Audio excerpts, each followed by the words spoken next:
Go live. And welcome to Pure Adrenaline Fantasy Sports. This is John with Sean. Um, Sean, how are you this evening? I'm good, John. How are you? Good. I'm getting an error here, so I'm not sure where we're streaming to. Oh, let me get that.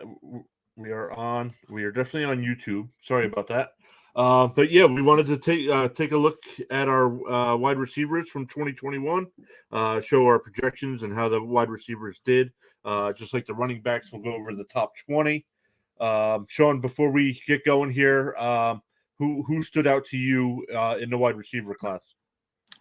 For rookies or overall? Overall. Cooper Kupp just coming back from last year's injury, definitely. Cordell Patterson and Debo playing the running back / wide receiver position and being able to make both positions work overall. I was more or less shocked though that like the Cowboys wide receivers weren't really successful as much as we would expect them to be this year. That was kind of a shock to me this year for sure. Yeah, some of there were quite a few surprises. We'll get into them here. Some of the guys we didn't have projected anywhere near the top 20 that ended up in the top 20. So, but before we dive into that, we'll see you on the other side.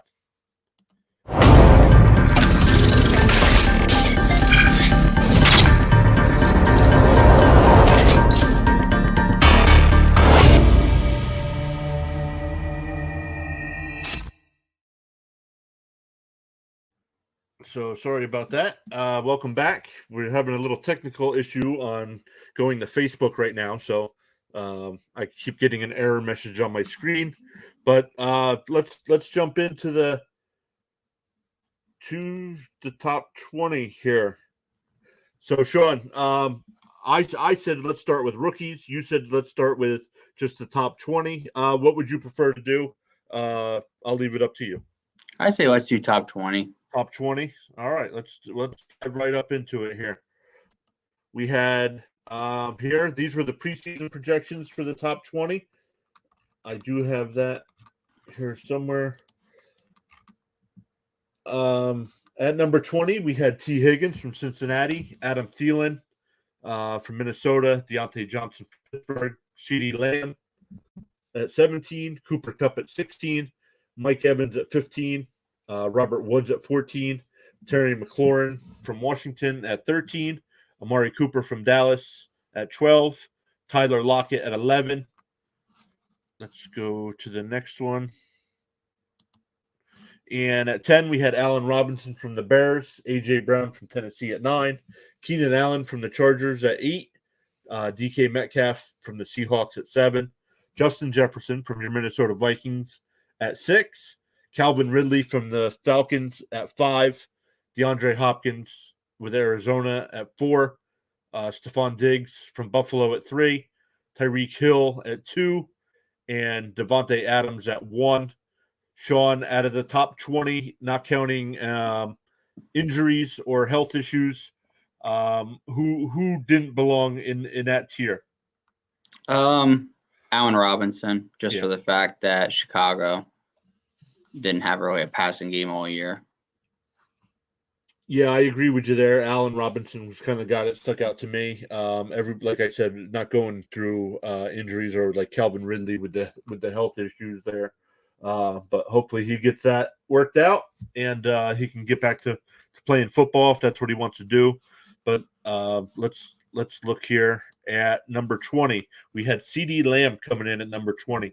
We had him projected at a little over 1,000 yards. He was 17th on the list, 7 touchdowns. So we were pretty close. I mean, he had 1,102 yards, six touchdowns. But your thoughts with Lamb there in Dallas?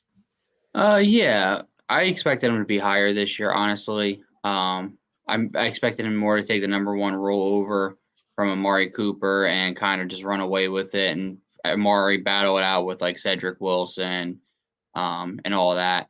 But it was more or less everyone kind of double team CeeDee Lamb after like week 5, week 6 throughout the year. And Cedric Wilson actually saw more playing time and getting more catches and everything than CeeDee Lamb actually got, which was shocking to me because I expected Dak to go to his main guy more, especially when games are on the line. So I think 20 was kind of a lot lower than I expected him. I expected top 10. Yeah, I didn't expect top 10. I thought definitely top 15, somewhere in that 10 to 15 range. But definitely, definitely wide receiver 2. There it's where we had him projected. He finished at 20, so that's still wide receiver 2, even if you're in a 12-man fantasy league. So definitely, he's somebody you're going to want to get on your team for next year as well if you're in a dynasty league. But anything else on Lamb before we move on? No, I mean, I think he's got to make that big next jump to solidify that he is the number one there in Dallas. Not that they bring somebody in from free agency or draft somebody else and they kind of take him over and push him back to a number 2 spot.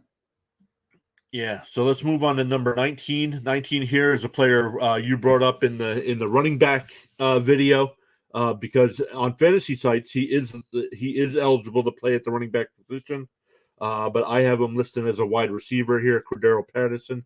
I had him way off, projected 122nd overall, only 158 yards, 225 rushing yards, 3 touchdowns, and he had 11 touchdowns on the year, almost 1,200 yards.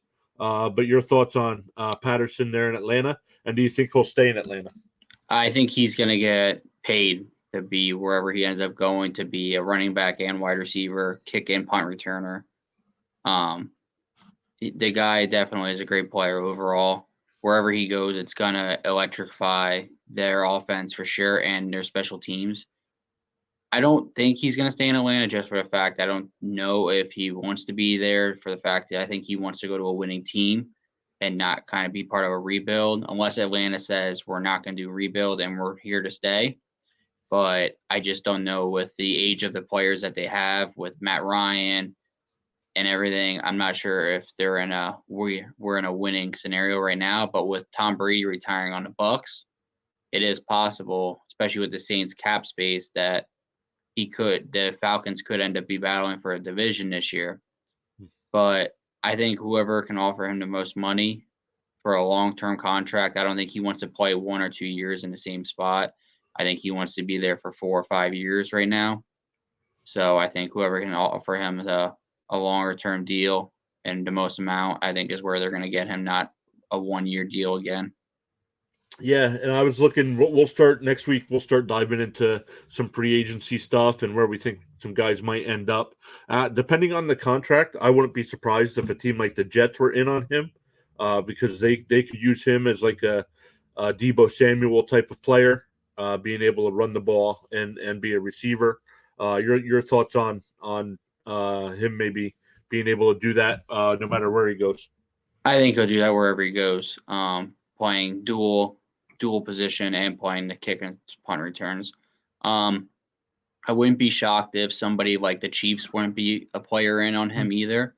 I think with him, with Tyreek Hill and Travis Kelce and Mahomes, I think that would be a game changer for the Chiefs.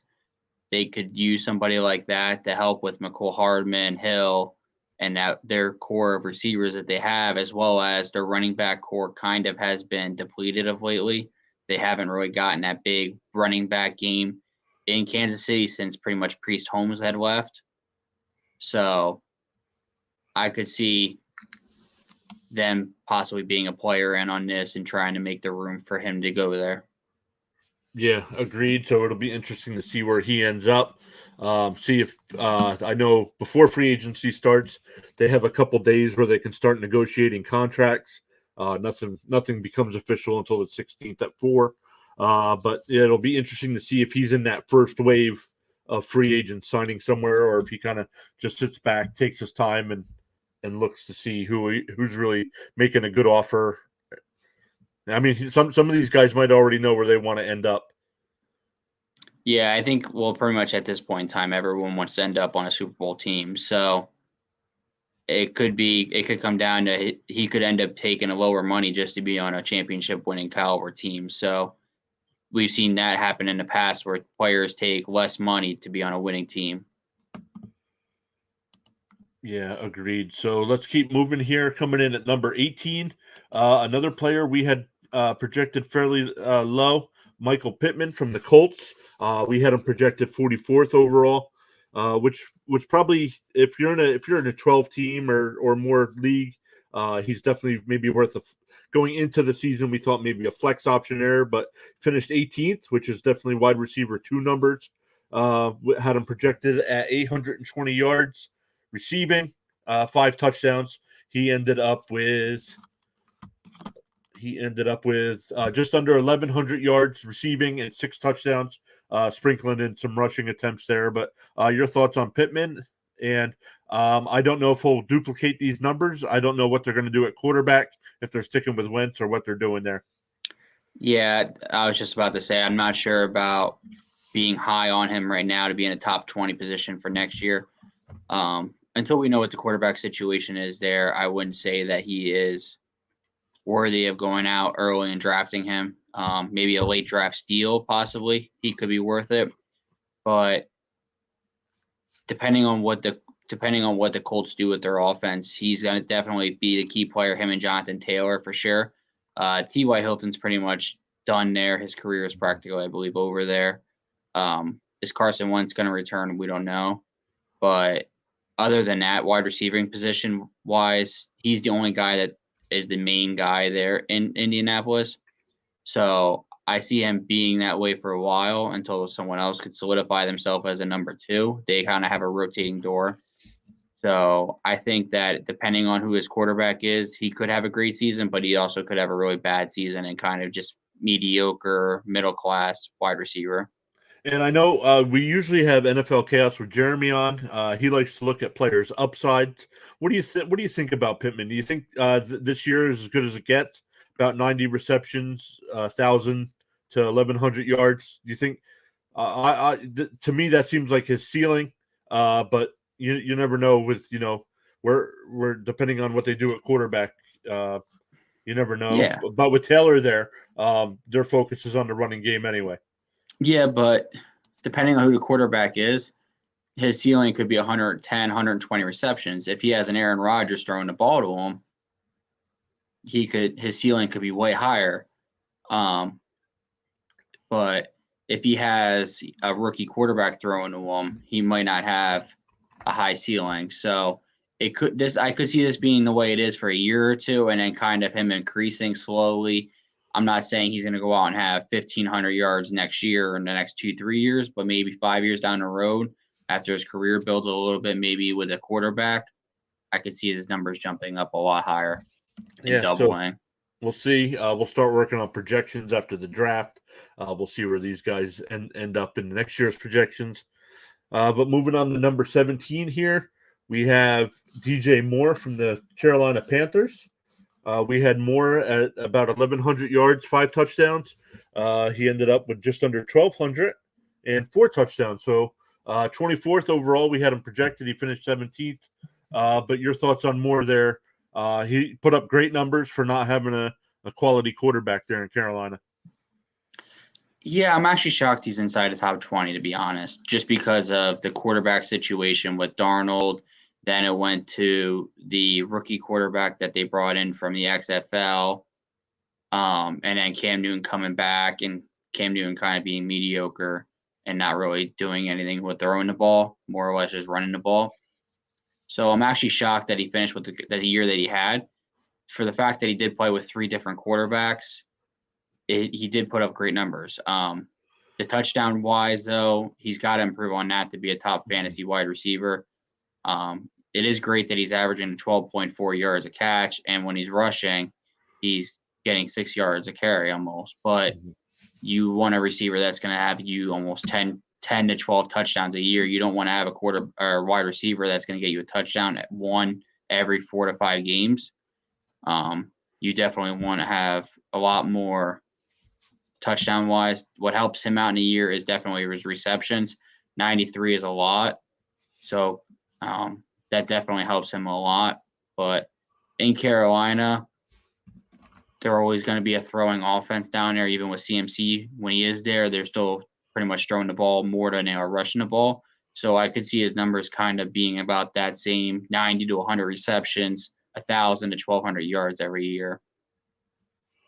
Yeah, so yeah, keep an eye out on what Carolina does at the quarterback position.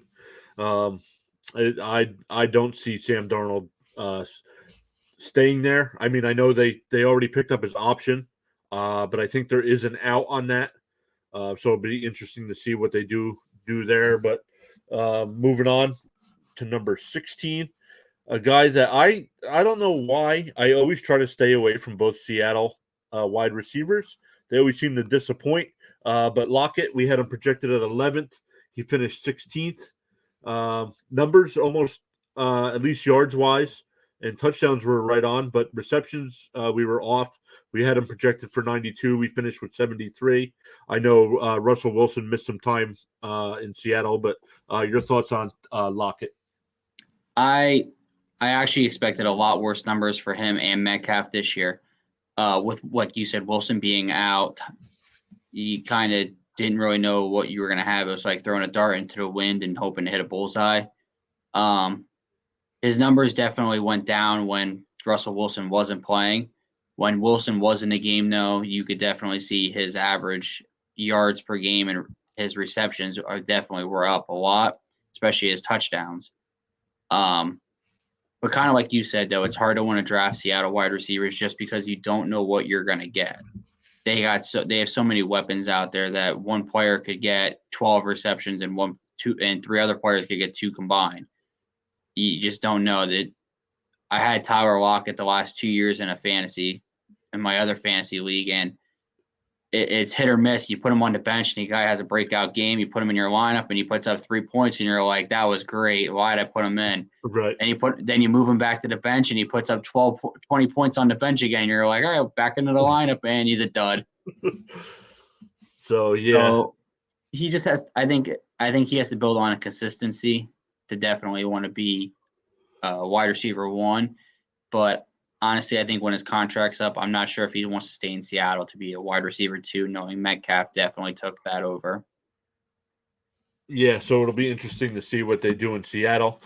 Sticking with the Seattle theme here, coming in at 15 was DK Metcalf. We had him projected 7th overall. He finished 15th, way off on the yards, about 300 yards off. Receptions, we were off by about 10. Touchdowns, he still had 12 touchdowns. So good touchdowns there. But yeah, receptions and yards definitely off. I don't know. Did he miss time? I know Wilson missed time, but I don't know if Metcalf. I think he missed a few games for an ankle injury or a toe injury. Every year I look at Metcalf, and every year I say he's a bust in fantasy. I don't like him as a fantasy player, just because of the fact that he has more bad games than he has good games, in my opinion. I know he gets a lot of receptions and all that, and he gets a lot of targets for being a big guy in the end zone, but he's not going to go out there and he's not going to average you that 150, 200-yard games as like a speed wide receiver. He's going to go out there and he's going to get you like 80 to 100 yards and a touchdown or 2 and probably get you a couple receptions. But every year that he's been in the league, I haven't liked him as a wide receiver. I've stayed away from him more, and I've actually would rather draft a Lockett over him, just because Lockett has that explosive speed, and he gets the receptions more, and for the fact that he also gets a lot more of the yards as well, but he gets less touchdowns. Yeah, so like I said, with Lockett, it'll be interesting to see if Russell Wilson does stay up there. And there are some rumors starting to fly that they're willing to trade Metcalf. So it'll be interesting to see where he ends up. But let's keep moving here to number 14, and a guy who had a great year.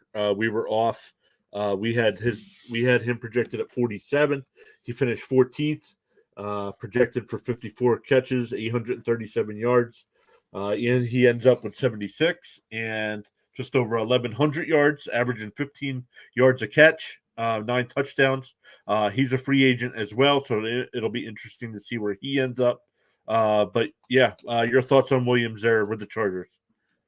He started off the season so hot, 4 touchdowns in the first 3 games, and then he only had 5 overall the rest of the year. I thought when he had those first 4 touchdowns in those first 3 games, I'm thinking to myself, like, he's on pace. He's going to have 15, possibly 18 touchdowns this year, and he kind of just fizzled out in the middle of the year. But he had an overall great year, especially with the fact that Keenan Allen being up there in LA has also taken over a lot of the coverage and getting a lot of the receptions in. So he had a great year, almost 1,200 yards. I figure he averaged 15 yards a catch for the amount of catches he did have. But towards the middle of the year, he also kind of started having the Tyler Lockett effect, I'd like to call it, where he's great one game, bad one game, great one game, bad one game. I'd like to see him grow some consistency. I know he's a free agent this offseason, so wherever he does end up, if he doesn't stay in LA, I think he'll definitely help an offense. I honestly see him being possibly a player that could go to the Giants and might fit in there, depending on if they cut some players there from their wide receiver core that they do have. But I also could see him definitely being a good fit for Aaron Rodgers if he stays in Green Bay. Mm-hmm. I think because of the speed and the height, I feel like it would grow a lot with Davante Adams, and it would help spread out from Davante Adams having 2, sometimes 3 people covering him. Yeah, it'll be interesting to see. Still waiting to hear any news out of Rodgers or the Packers. I thought they were planning on having this done here, but have you heard anything? He's actually in negotiations for a short-term contract, so I bet you it's going to probably be a 3 to 4 year deal, and it's going to be a gross pay where he gets paid a lot up front, and it has it that he can opt out probably at any time. I see that being his contract where it's big up front, he gets guaranteed the money, and from there he can opt out after any year he doesn't want to be there anymore. Yeah, so we'll keep an eye on all the free agent news and re-signing, stuff like that. But let's keep going here. Coming in at number 13 from the Tampa Bay Buccaneers. Oop, went too far. We have Chris Godwin. Sean, your thoughts on Godwin? We had him projected 21st, finished 13th, so a little couple yards higher than where we had him, but definitely good on the receptions. 21 more receptions. But your thoughts? He doesn't get injured. He probably has 120 receptions on a year and probably close to 13 to 1,400 total yards, and probably I'd say close to the 8 touchdowns that we expected him to have. The guy was off to having a great season, and to be a free agent and tear your ACL, that's just huge for him.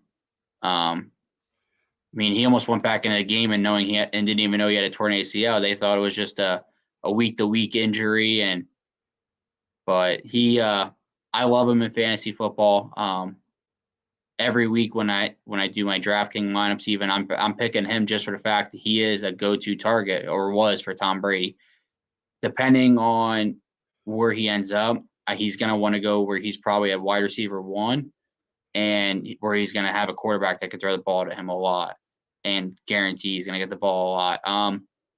Depending on like who would end up as a quarterback for Indianapolis, he could be a good fit up there with Pittman and show Pittman kind of the ropes and growing into the league more and helping him a lot and be a better wide receiver as well. I know when Evans was in the league, Godwin came in after him, and Evans kind of took Godwin and showed him. And the first year it was slow, and then he kind of took off after his second year. So he could maybe help Pittman maybe grow into a better wide receiver if he has someone else to take the targets to someone and take the coverage and help him kind of get open more. And depending on what kind of contract he gets, what if he ends up going out to the Chargers? Opposite Keenan Allen. Then that would be a lethal wide receiver core out there with Justin Herbert, and I feel bad for Mahomes and Chiefs because they are going to have a big threat out there, and it's going to be a 3-headed horse for the AFC out there with them and the Bills. Yeah, agreed. Yeah, so another player to keep Godwin on the list to see where he ends up, to see where his quarterback ends up being for next year before we start doing projections. But coming in at number 12, we have Jalen Waddle from the Miami Dolphins, rookie. We had him projected 61st overall, 48 catches, 656 yards, 4 touchdowns. had 100. I know he missed. I believe he only missed one game, but he had 104 receptions, just over 1,000 yards, 6 touchdowns receiving. But that average is just under 10 yards a catch. I don't like that in a wide receiver. But besides that, I mean, 104 catches and 1,000 yards are good numbers. Yeah, he had a good year. Especially for coming into the year, we weren't sure what kind of offense Miami was going to roll with. Tua was injured throughout the year. Then the rumors came out, are they going to trade for Deshaun Watson? Then those rumors kind of went away, and then they brought in then their other quarterbacks were coming in, and quarterback was kind of switching out every once in a while. And then Tua came back, and then he was on fire. They're on a winning streak. It's hard to want to say though you want to draft Jalen Waddle. I know he's a top 12 fantasy receiver this year, but what kind of Tua are you going to get for a quarterback throwing the ball to him? That's my biggest concern.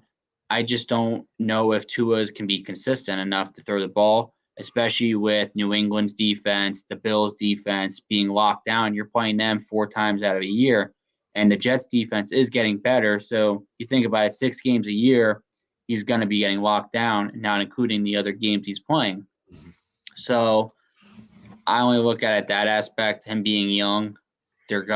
Teams are gonna start to figure him out and kind of grow a book on him, kind of with like Jamar Chase, kind of like Justin Jefferson and like Michael Thomas. Like, all right, well, he's this kind of player, so we're gonna change it, and then they have to change how they play as a receiver and kind of grow with it. So I'd like to see what Jalen Waddle brings to the table for a sophomore year, and kind of see if he can grow on 1,000 yards. Now, does he grow his ceiling to maybe a 1,200-yard year and 110 catches and maybe 10 touchdowns, or does he take a step back and have under 1,000 yards? That's kind of what I want to see happen. I want to see him take a step forward overall, taking a step back and kind of hurting what he has going there with Miami, especially with knowing we're not sure what kind of team they're going to bring with the new coach. Yeah, agreed. I was just going to bring up the new coaching staff down there, so it'll be interesting to see how they build around that offense. So let's keep looking here at number 11. We have Keenan Allen from the Chargers. Man, I'm just looking at his stats here. We had him projected at 110 receptions, 1,168 yards, and 7 touchdowns. And he almost matched that, but it seemed like it was quiet. I don't remember him having like any crazy games or but yeah, your thoughts on Allen there with the Chargers. Like I said before when we were talking about Mike Williams, I love Keenan Allen. He's a great wide receiver. He's going to get you the receptions. He's not going to have many drops. He's not a big touchdown kind of guy, but he's going to get you the first downs. He's going to get you the 5-10 yards. When you know you need it kind of play. He is Justin Herbert's safe player to throw to. He's going to throw at him.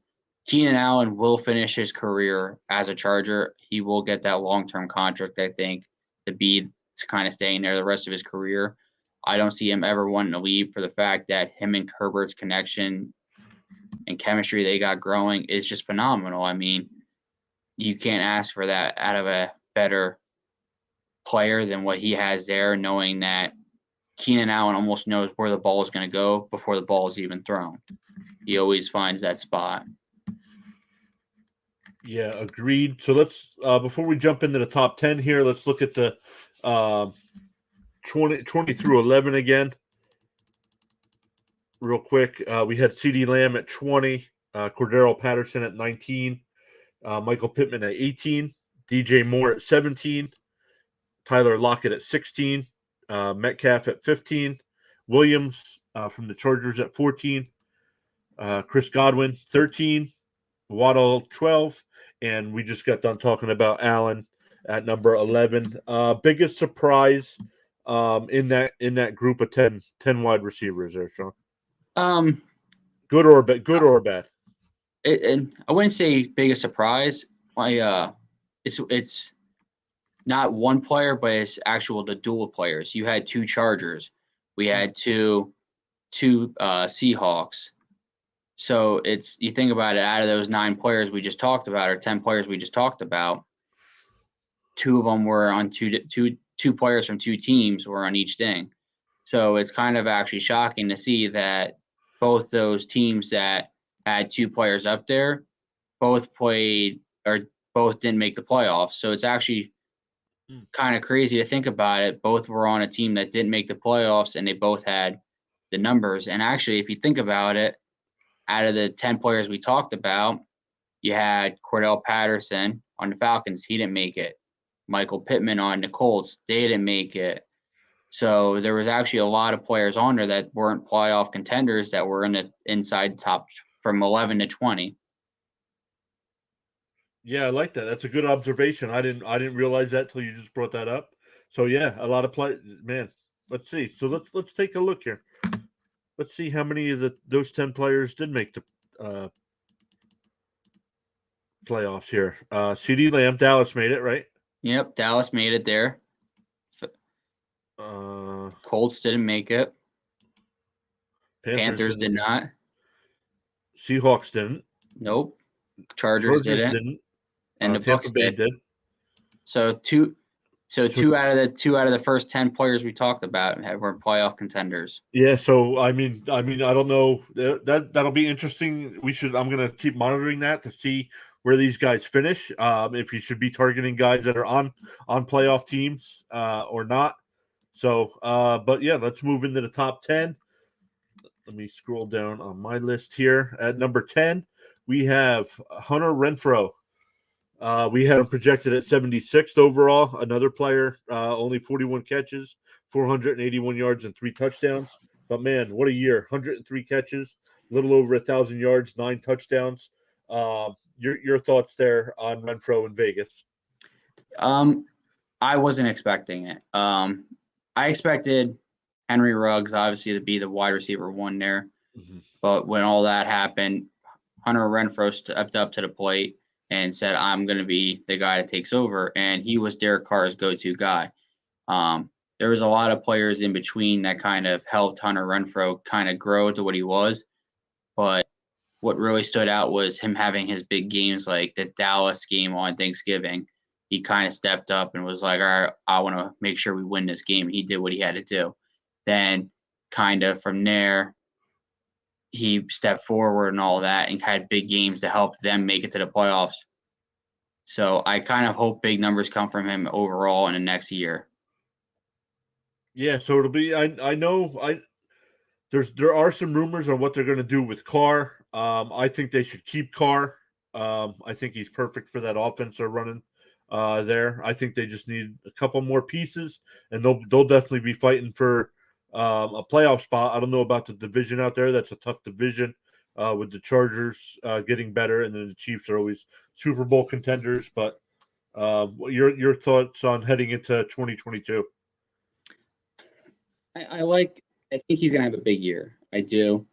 I don't know if over 1,000, over like around 1,200 yards is kind of what I think his max is. But I think I definitely see him being around 1,000, into 10 touchdowns and 100 receptions for sure. Kind of where he was this year is I kind of see him being there next year, especially with Darren Waller going to be healthy and coming back.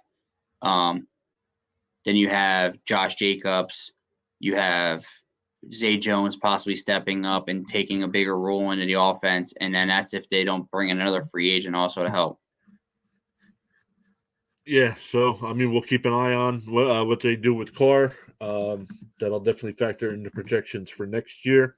But moving on to number 9 here. At number 9, we had Mike Evans from Tampa Bay. Almost had him projected perfect, except for touchdowns. We were off. What do you got? What are you thinking? I like him.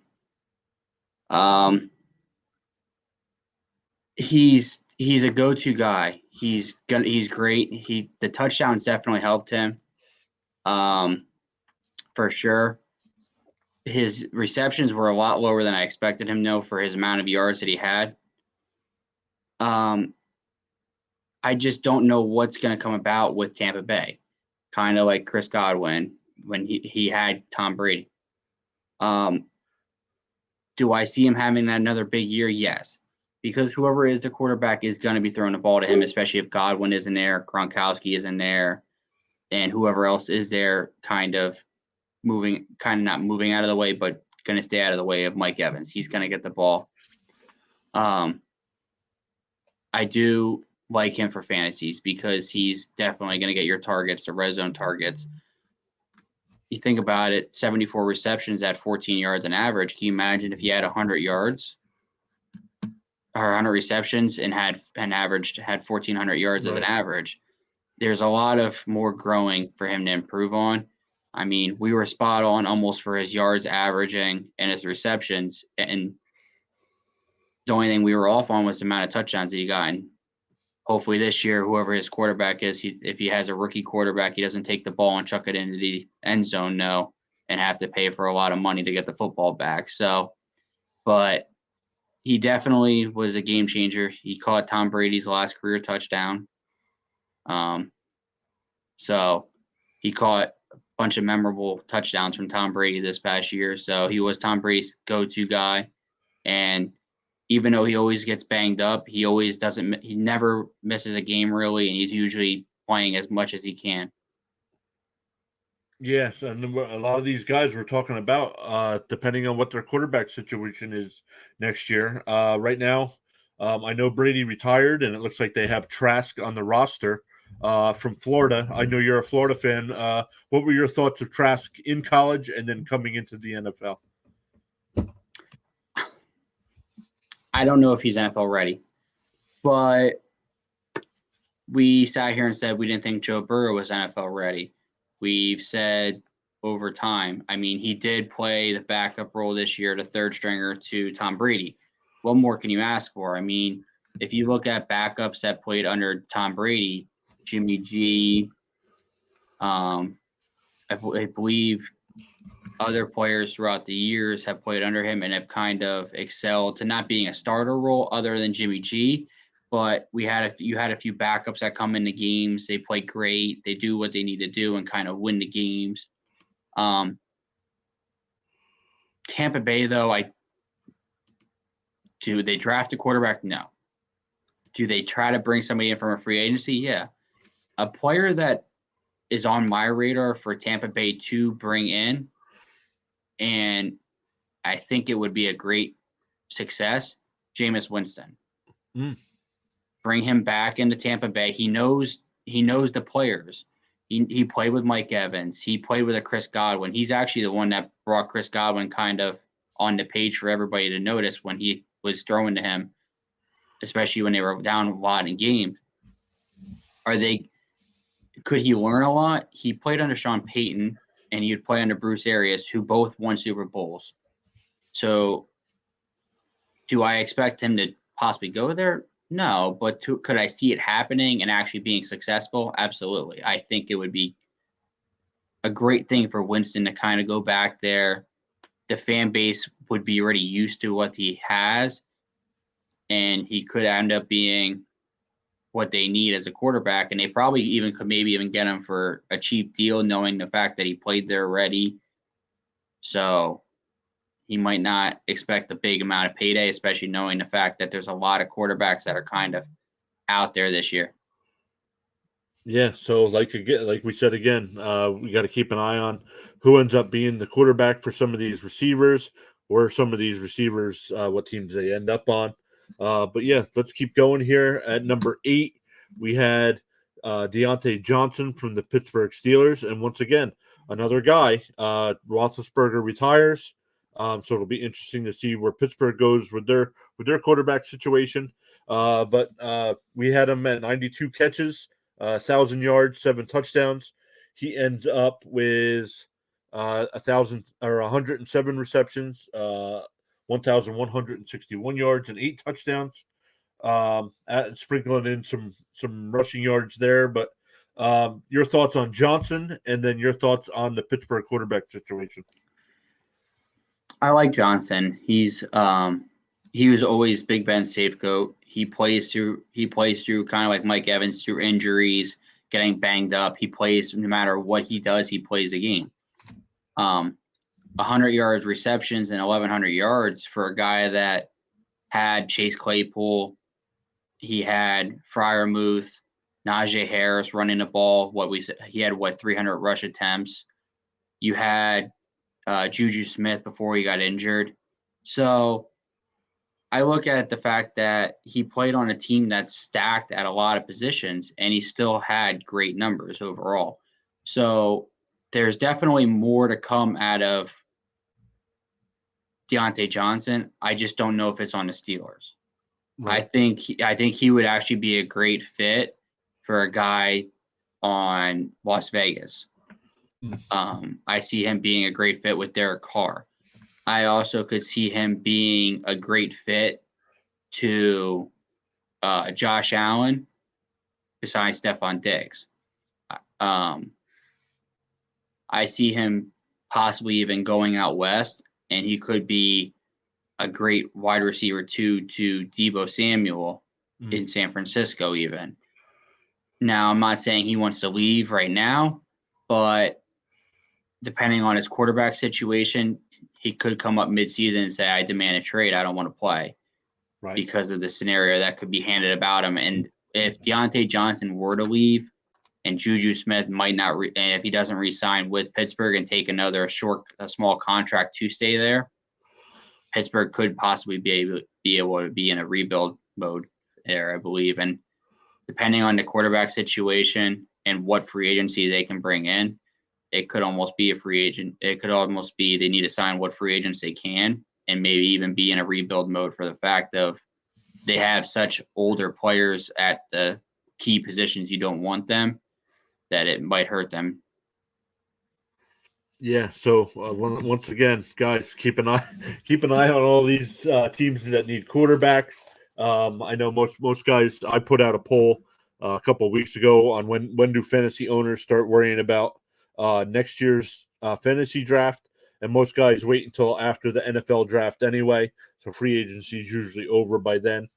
But yeah, I mean, we'll see where these guys end up and what quarterbacks they end up with. But moving on to number 7, we have Diggs from Buffalo. Almost spot on, a little off on the yards. We were all 1 off on the touchdowns, 5 off on the receptions. Former Viking, now playing in Buffalo. Sean, we had him at 3, finished 7th. Your thoughts on Diggs there in Buffalo? He had a down year. Especially with Josh Allen and what the Bills offense had overall, it was a really down year. I expected a lot more from a guy that had the most yards last year for wide receivers. He had, I think it was like 1,500 yards or almost 1,600 yards last year. I expected more out of him this year. I expected the same number almost. So to come in with almost 1,200 and only 100 receptions, it was kind of a downfall year. I just expected more from him, so I think that's where kind of my side of the point of view was it's a little down for him.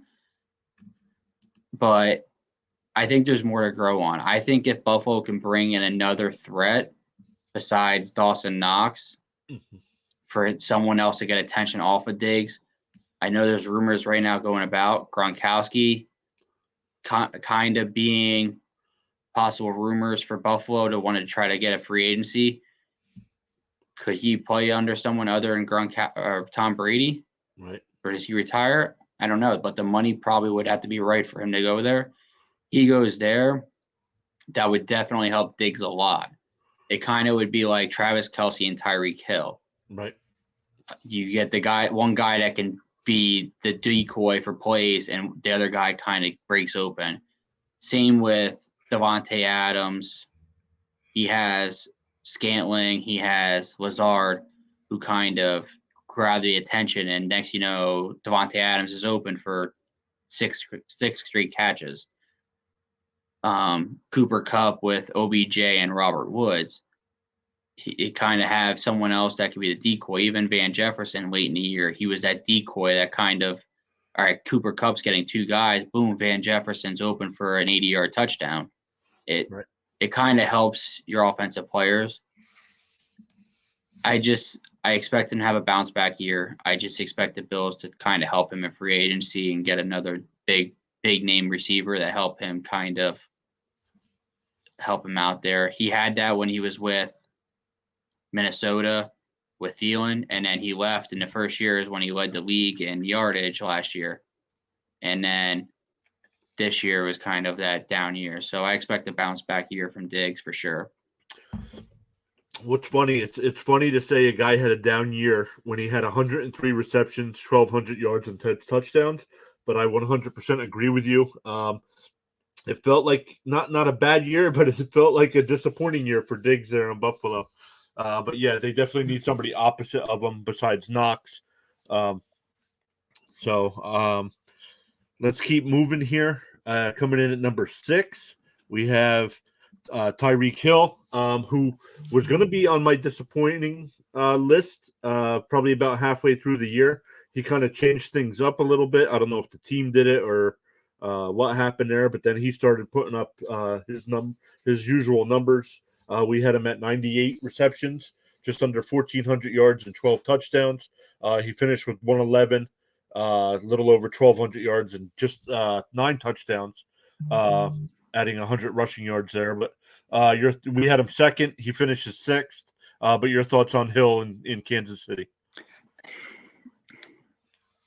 Kind of like we just said with Diggs, down year. I expected more, but he also was banged up a lot of the year. He gets double teamed. He gets their number one guy, but he had 111 receptions. I mean, you can't ask much more out of a speed threat wide receiver that you don't expect to get a lot of receptions, but more yards and touchdowns. But he's got to kind of, I don't want to say he's got to help his offensive players out, but like when the ball kind of doesn't get thrown his way a lot, you kind of see him lagging around the field, kind of just standing there on plays or running a route and he just stops. I feel like he needs to be more of like in the offense and helping his receivers out, kind of getting plays and not just wanting to have the ball. And if he doesn't have it, kind of not being out there, kind of like a Travis Kelce. When Kelce isn't getting the ball, you see him back there pushing players around, bullying people, kind of doing what you expect like a Hill to do, like kind of like still not always to throw the 40, 50-yard bombs, but try to like build in on the 5 to 10-yard field and kind of gaining the 5 to extra 10 after the play, kind of helping your offensive that way. But with the Chiefs offense, they've been known for in the past 3-4 years, we're 30 to 40 yards thinking downfield. We're not thinking 5, 10 yards. And that's why they punt the ball as much as they do. Yeah, so hopefully for Kansas City, they can add another weapon there. Like you said, maybe even Patterson, somebody like that, adding to the other side of them, and they can use them in the run game. So moving on to number 5 here, we had Ja'Marr Chase from the Cincinnati Bengals. We had him projected number 32 overall. He finishes top 5 receptions. We had him at 69 and 1,000 yards with 6 touchdowns. Ends up with 81 receptions, 1,400 yards, and 13 touchdowns. Your thoughts of Chase going there with Cincinnati and Burrow? He didn't do bad for a guy that couldn't see the football in preseason. Right, man. Remember, that was the knock on him. He couldn't catch a football. He couldn't catch a football. No one drafted him in fantasy. Stay away from him.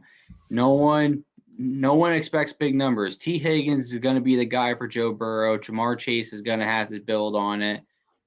Next thing you know, Ja'Marr Chase is having a 200-yard game in his first game out in the year against Minnesota. 2 touchdowns. I mean, he burned them all game long, and then every game from there on, you're like, all right, well, he's going to have a bad game here. He's going to have a bad game there. He's still getting 80 yards a game. Right. He's still having 5-6 receptions. I mean, he's breaking tackles. He's doing things that you don't expect people to do. And, I mean, he had a great year for a rookie. My only thing is kind of like we said with Jalen Waddle. Where do you go from here? Right. Can you improve? Can you have 15? Can you have 1,600 yards? Are you going to go out this year and you're going to have a 900-yard season and everyone knows what you're going to do? We're going to play a safety over the top and we're going to cover you deep or short. What do you expect the outcome to be this year is my question. I mean, he put up such great rookie numbers, you got to kind of back it up. Right. I mean, that's my only concern. I look at Justin Jefferson. He had a great rookie year. He was top five in yards last year, and he was top 5 in yards this year. You can't ask more out of a player for back-to-back first 2 years in the league to be doing those numbers. I mean, I'm pretty sure in the Week 18 game, he broke Randy Moss's rookie yardage record for the first 2 years in a year in his career. Mm-hmm. How many records are going to get broken over the years if you play on that kind of statistical run? I mean, there's a lot to ask for. I know Ja'Marr Chase probably can stand up to it, but the pressure is going to be there. Can you take the Bengals back to the Super Bowl? Right. Can you and Burrow carry the weight again and do it all over again? That's going to be the question. Or was it a 1-year hit wonder, and now everyone knows what you guys have in store with what kind of offense you build? Right, agreed. And when you brought up Gronkowski to Buffalo before, actually, I'm hearing he wants to go to Cincinnati and play with Burrow. So if you could add a weapon like that, I know he's getting older, but if you can add a weapon like that to that mix with Higgins and Chase, and Mixon out of the backfield, oh man, if they can improve that offensive line there in Cincinnati and protect Burrow a little bit more, man, these numbers they could easily duplicate these numbers. Yeah, and that's what's crazy. It's like you got big name guys that are rumors this year that could be going places. A lot of top free agents. I mean, we're talking about a short list of free agency. If we sat here and talked about the other 50, 60 top free agency that are available, it could be mind-blowing on the NFL that changes this year. And that's not even talking about the fact that we haven't talked trades. Right. We haven't talked draft combine. We haven't talked about franchise tags yet. Like, there's a lot to come about yet in what's going to happen in this free agency. And what's going to happen in this offseason. I honestly think this is going to be the biggest offseason in NFL in the past 5 to 10 years that I can think of, just for the fact that we have so much to come about. There's so much to talk about. There's so much news to happen. Aaron Rodgers, does Tom Brady stay retired? Does this player do this? Does this player come back? Is Michael Thomas going to stay with the Saints? Is he the player that they had? Does he walk? What do the Steelers do after Ben Roethlisberger is there for 20 years? The Bucs, they put all their chips on one player. He leaves. What happens now? There's just a lot of what ifs. I mean, if you look back at it, look at the Chargers after Philip Rivers left. It kind of was a rebuild, bad year. Then he went to Indianapolis. They get Carson Wentz. They missed the playoffs. Now, what kind of happens with that? Does that kind of like bad year, off year kind of fall into Tampa Bay? Does it fall into the Steelers where it's like, all right, well, we got to kind of take a step back to take 2 steps forward? Yeah. So, yep, lots coming on. I know when we go through the list here at number 5, when we were talking Chase, you brought up Justin Jefferson. The last 4 or 5 guys, did you see the list before I put it out? Yeah. Because the last 4 or 5 guys we've talked about, the next player in the list you have brought up during that time, because coming in at number 4 is Justin Jefferson of your Minnesota Vikings. He's fastly becoming one of my favorite players in the NFL.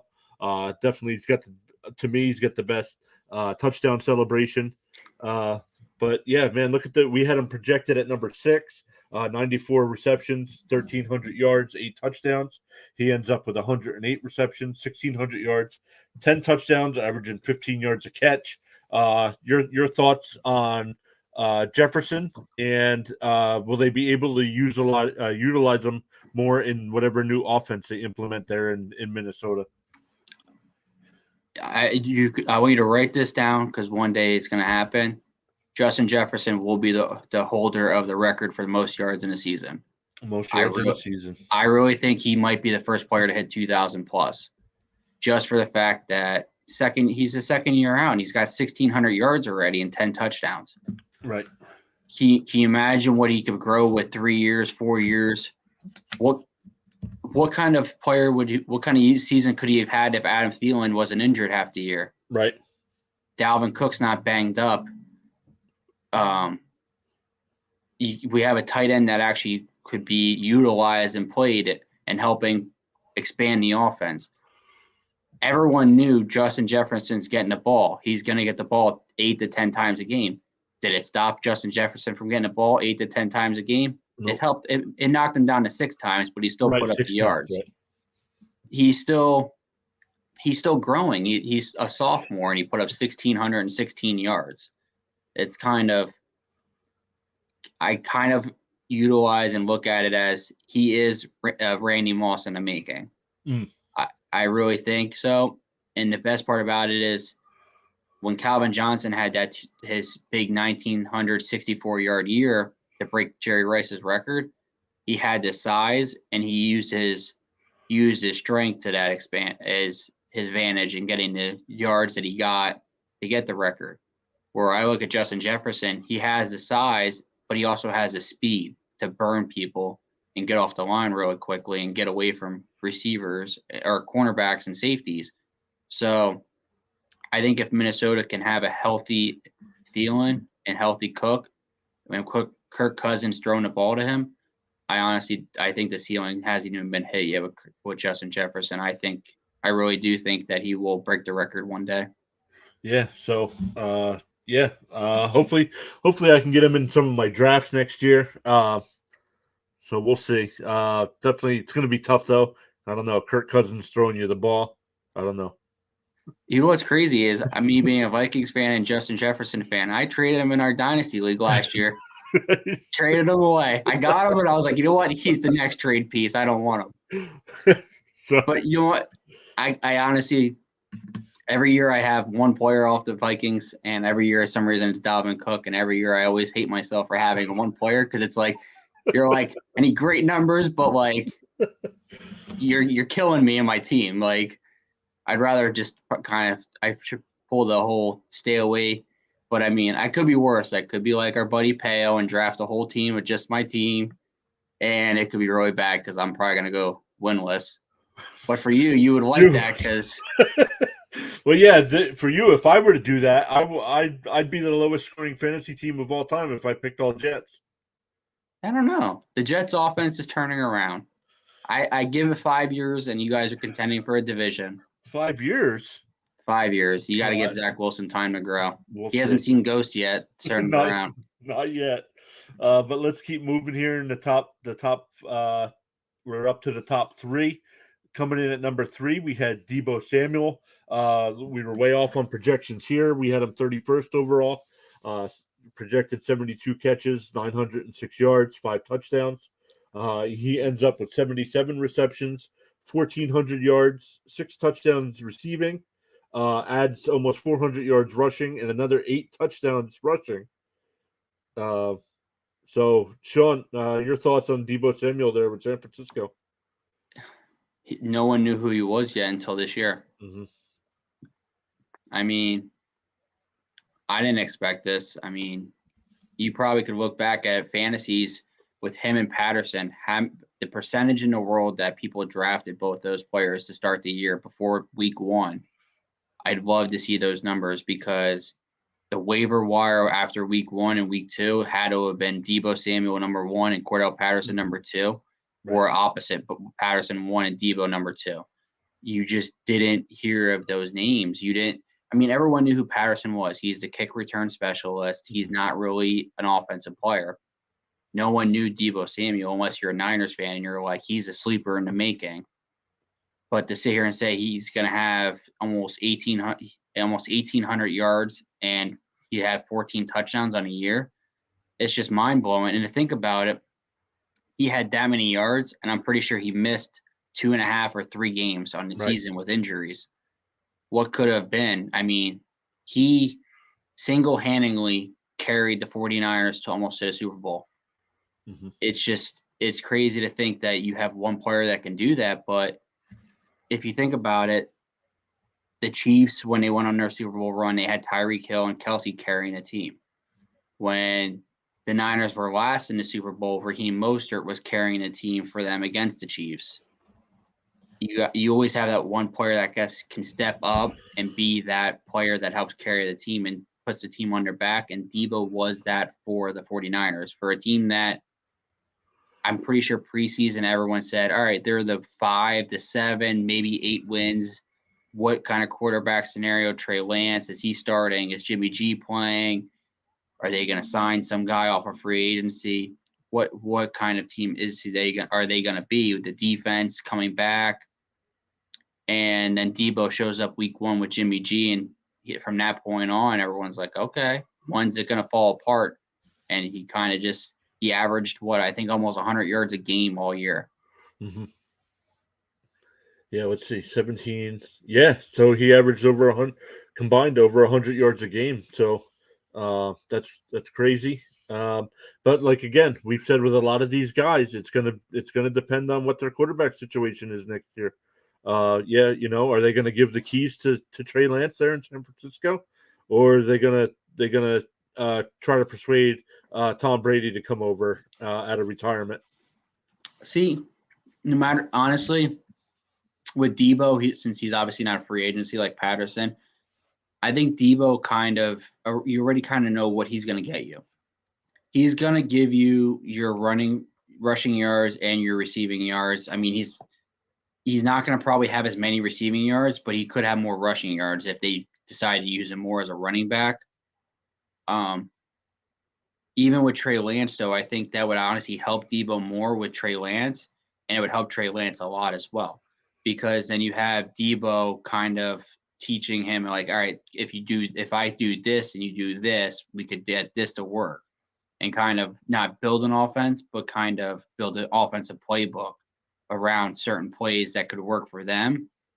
And then also, then you have Kittle as a leader he is, kind of helping out as well and saying like, all right, well, this is what we could do to make it work. So I think that if Trey Lance is a starter, I think it would help with Debo and Kittle, definitely for sure, growing on the offense there. I think it would work, and it wouldn't really step back. I think it could take the next step forward with averaging more yards per game. Yeah, agreed. So let's keep moving here. Coming in at number 2, we had Davante Adams. We had him projected at number 1 overall. We had him projected 124 catches. He ends up with 123 yards, 1,487. Ends up with 1,553. 12 touchdowns. He ends up with 11. So almost spot on for our projections. Even look at the points, 342.7. He ends up with 344.3. We almost had the number 1 wide receiver if it wasn't for Cooper Kupp this year. Davante Adams, we almost had perfect stats on Adams. But your thoughts on Adams there in Green Bay, and do you think, I know they can franchise tag him, but if for some reason Aaron Rodgers leaves, do you think Davante Adams would want out of Green Bay? I think if Rodgers ends up staying, Davante Adams stays. I bet you they sign the same amount of year deal and they stay there, and then from there kind of see where it goes. I mean, I love Davante Adams. I have him in fantasy. He helped defend my title. So he's a big name guy. I mean, he's going to get you what you need, the receptions, 123 receptions for 1,500 yards. You can almost guarantee he's going to average the 5 to 8 receptions a game. He's probably going to almost get you a touchdown. So for that aspect, I love him. He's definitely, if he's available past pick 4 or pick 5 every year in a draft, you obviously are in a weird draft because there's no way that guy is on the board. He's a go-to guy. I mean, he's a safe goat. He's going to get you the fantasy points. I think if Aaron Rodgers obviously isn't your starting quarterback, it depends where he ends up. If he ends up on a team that throws the ball like an LA Chargers, a Chiefs, Dallas, a team that throws the ball a lot, it's going to change the game. I mean, he's going to do what he needs to do.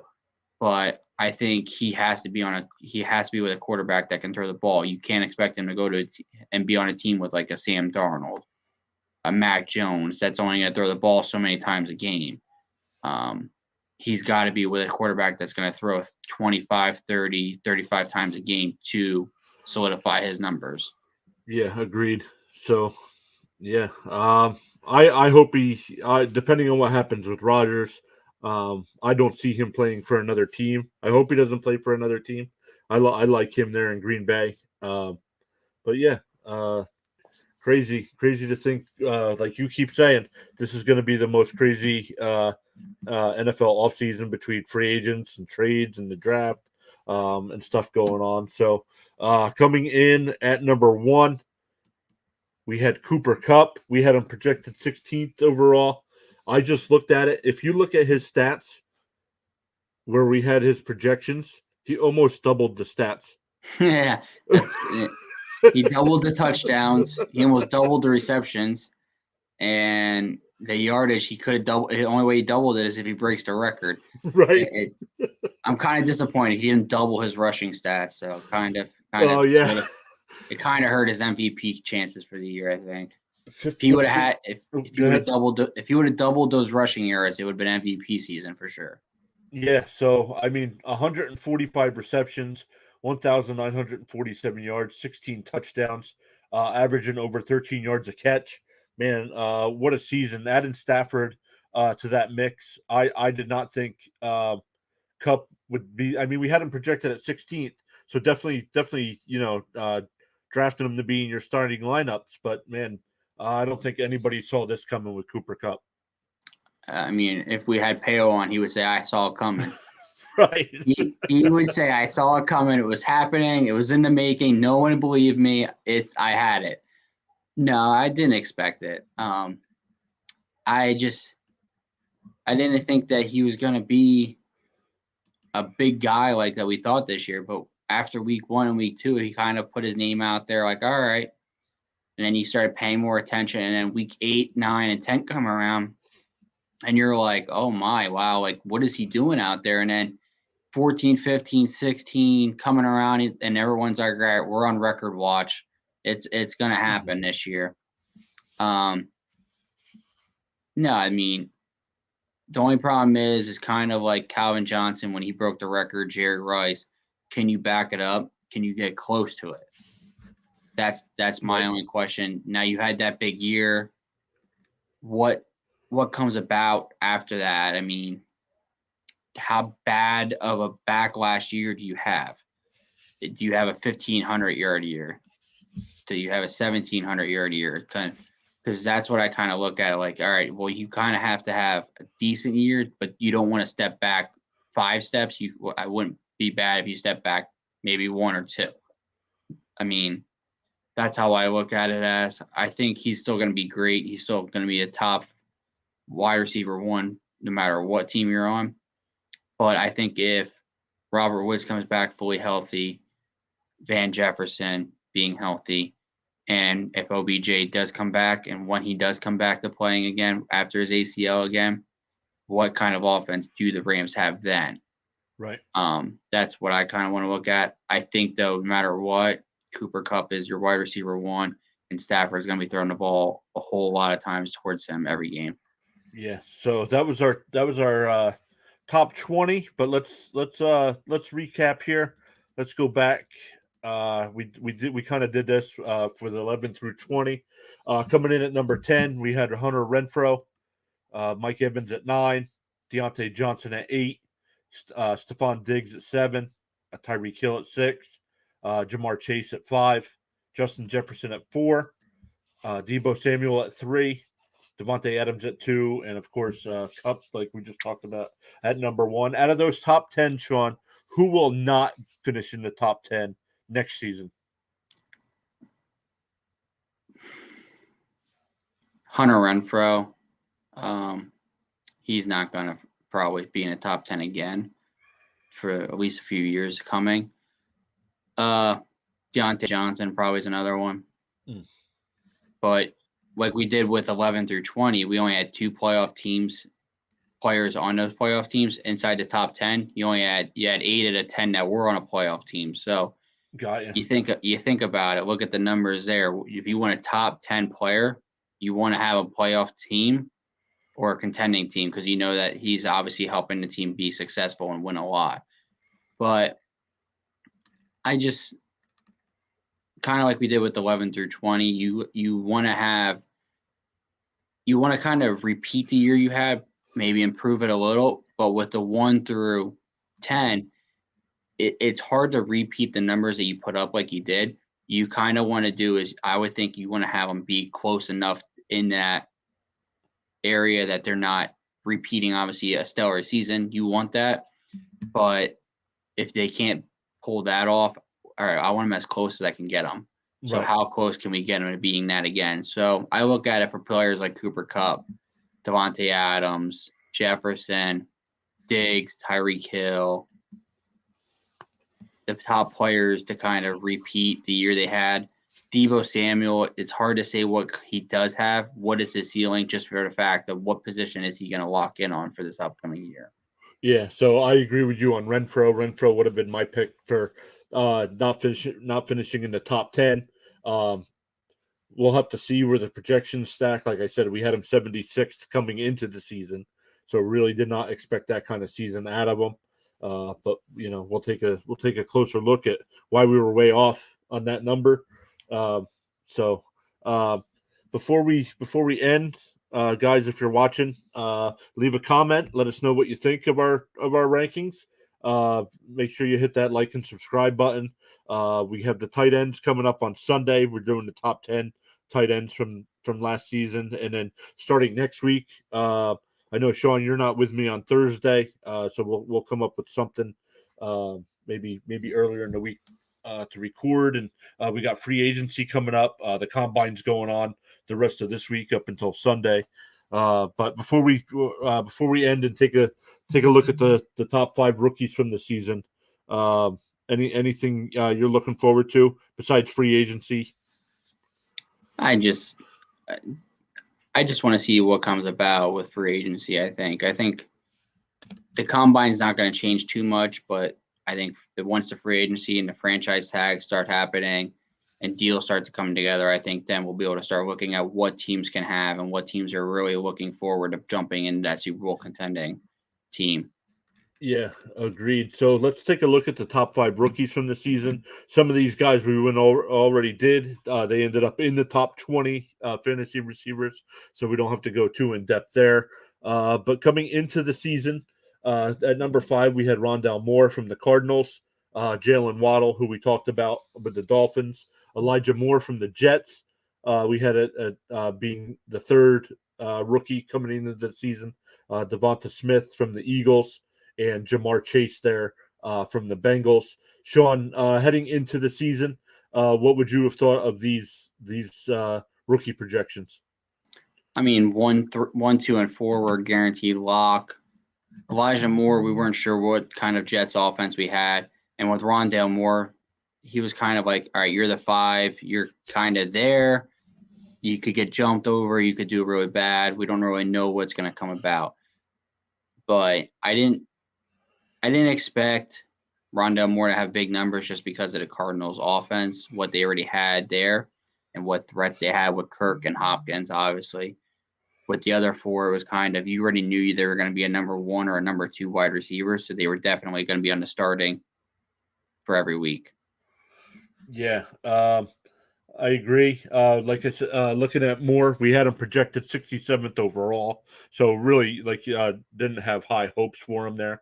Waddle, we had at 61. Moore, we had at 60. Devonta Smith. Devonta Smith. We had at number 45, and Chase we had at 32nd, which would have been flex option in most fantasy leagues, but he ends up there having a great year. But let's look how they finished. The number 5 rookie on the season wide receiver ended up being Elijah Moore from the Jets. Like I said, we had him 60th overall. 54 catches, 656 yards, 3 touchdowns. He ends up with 43 catches, 538 yards, and 5 touchdowns. And he missed 6 games on the year. At the time he got injured, he was averaging 12.6 fantasy points a game. Where if you average that out across the 17-week season, he would have scored 214 points, which would have put him about 26th. So if you're in a 12-team league, definitely a flex option there. Maybe a lower flex option in a 10-team league. But Sean, any thoughts on Elijah Moore there with the Jets? No, I don't really know much about him, honestly, because of being, obviously, I'm not watching the Jets every game like you are. So I just think that he has a lot to improve on for sure. Obviously, missing the 6 games, like you said. And he's got a lot to grow with Zach Wilson. They're both coming in as rookies, so that's definitely what helps for sure. I mean, you have them both going to go to their sophomore season together, so they're going to grow together. Right. So yeah, it'll be interesting to see if he can come. I'm not even 100% sure. More, I know Jeremy. I wish Jeremy from NFL Chaos for Jeremy was here. He's a big Moore fan. He's got his jersey. The Jets actually got him. The Jets had him ranked last year in the draft as a top 15 player. They were able to get him early in the second round. So the Jets have high hopes for him, but we'll see how he comes back from the injury. Moving on to number 4, we have Smith from the Eagles. We had him projected 45th. He ends up 30th overall. 61 projected for 61 catches, 837 yards, 5 touchdowns. He ends up with 64 catches, 916, and 5 touchdowns. So stat wise, we almost had him perfect. But your thoughts on Smith there with the Eagles?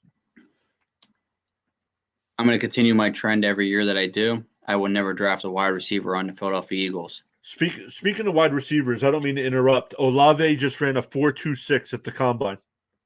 Whew. Man, that's incredible. But I can't trust wide receivers on the Eagles. There's nothing exciting about them. The only thing I can be thankful for, they drafted Aguilar and decided to leave Justin Jefferson on the board for the Vikings. Right. Justin Jefferson last year had the same amount of yards as all the wide receivers on the Eagles had.